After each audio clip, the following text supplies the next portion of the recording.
नमस्कार, आप देख रहे हैं कुंडेश्वर टाइम्स। आइए आज हम आपको अपने इस वीडियो में बताएंगे कि 15 दिनों तक आखिर क्यों बीमार होते हैं भगवान जगन्नाथ स्वामी। बुखार अपनी चपेट में सिर्फ हम इंसानों को ही नहीं लेता, बल्कि भगवान जगन्नाथ को भी इसका कष्ट उठाना पड़ता है।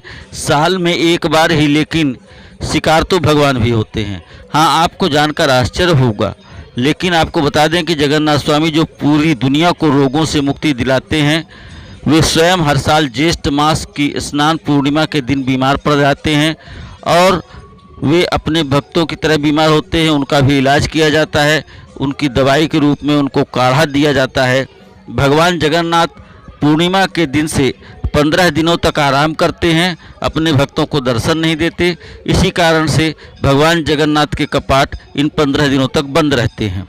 इस दौरान भगवान जगन्नाथ को फलों के रस, औषधि एवं दलिया का भोग लगाया जाता है। जब भगवान जगन्नाथ स्वस्थ हो जाते हैं तो वे अपने भक्तों से मिलने के लिए रथ पर सवार होकर के भ्रमण करते हैं, जिसे जग प्रसिद्ध रथ यात्रा कहा जाता है।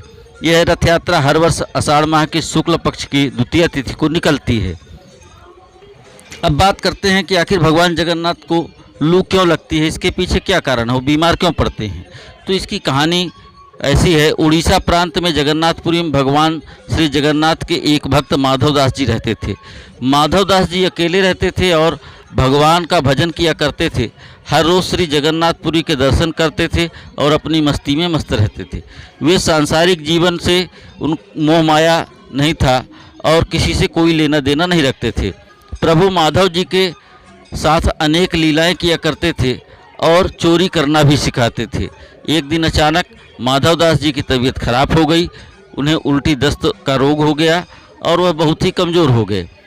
उनके उठने बैठने की भी समस्या उनके सामने खड़ी हो गई। माधव जी अपना कार्य स्वयं करते थे, वे किसी से मदद नहीं लेते थे। जो व्यक्ति उनकी मदद के लिए आता था उनसे दूर ही रहने के लिए कहते थे और उनका कहना था कि भगवान जगन्नाथ स्वामी स्वयं उनकी रक्षा करेंगे। देखते ही देखते माधव जी की तबीयत इतनी खराब हो गई कि वे अपने मल मूत्र वस्त्रों में ही त्याग देते थे। तब जगन्नाथ स्वामी सेवक के रूप में माधव जी के पास उनकी सेवा करने पहुँचे। माधव जी ने के गंदे वस्त्र जगन्नाथ ने अपने हाथ साफ करते थे और स्वच्छ भी करते थे। उनकी संपूर्ण सेवा करते थे। जितनी सेवा भगवान जगन्नाथ करते थे शायद ही कोई व्यक्ति कर पाता। जब माधव जी स्वस्थ हुए और उन्हें होश आया, तब भगवान जगन्नाथ जी की इतनी सेवा देखकर वे तुरंत पहचान गए कि ये मेरे प्रभु ही हैं। एक दिन श्री माधव जी ने प्रभु से पूछा, प्रभु आप तो त्रिभुवन के मालिक हो, स्वामी हो, आप मेरी सेवा कर रहे हो, आप चाहते तो मेरा ये रोग दूर भी तो कर सकते थे, रोग दूर कर देते तो यह सब नहीं करना पड़ता। तब जगन्नाथ स्वामी ने माधव जी से कहा कि देखो माधव, मुझसे भक्तों का कष्ट नहीं सहा जाता, इस कारण मैंने तुम्हारी सेवा की। जो प्रारब्ध होता है उसे तो भोगना ही पड़ता है। अगर उसको इस जन्म में नहीं भोगोगे तो उसके लिए तुम्हें अगला जन्म लेना पड़ेगा, और मैं नहीं चाहता कि मेरे भक्तों को जरा से प्रारब्ध के कारण अगला जन्म फिर लेना पड़े, इसलिए मैंने तुम्हारी सेवा की। लेकिन अगर फिर भी तुम कह रहे हो तो भक्तों की बात भी नहीं टाल सकता। अब तुम्हारे प्रारब्ध में ये 15 दिन का रोग और बचा है, इसलिए 15 दिन का रोग तुम मुझे दे दो। और 15 दिन का वो रोग भगवान जगन्नाथ प्रभु ने माधव जी से ले लिया। तब से भगवान जगन्नाथ इन 15 दिनों तक बीमार रहते हैं। तब से लगातार आज तक वर्षों से यह क्रम चलता आ रहा है। साल में एक बार भगवान जगन्नाथ को स्नान कराया जाता है, जिससे हम स्नान यात्रा कहते हैं।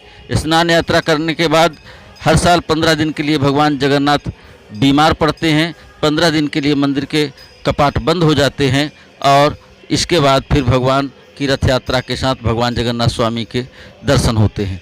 तो अगर आपको हमारा वीडियो पसंद आए तो लाइक एवं शेयर करें। आपने अगर हमारे चैनल को सब्सक्राइब नहीं किया है तो सब्सक्राइब करें, साथ ही बेल आइकन को दबाएं। कुंडेश्वर टाइम्स के लिए पन्ना से दिनेश गोस्वामी के साथ जयराम पाठक की स्पेशल रिपोर्ट। बोलिए जगन्नाथ स्वामी की जय।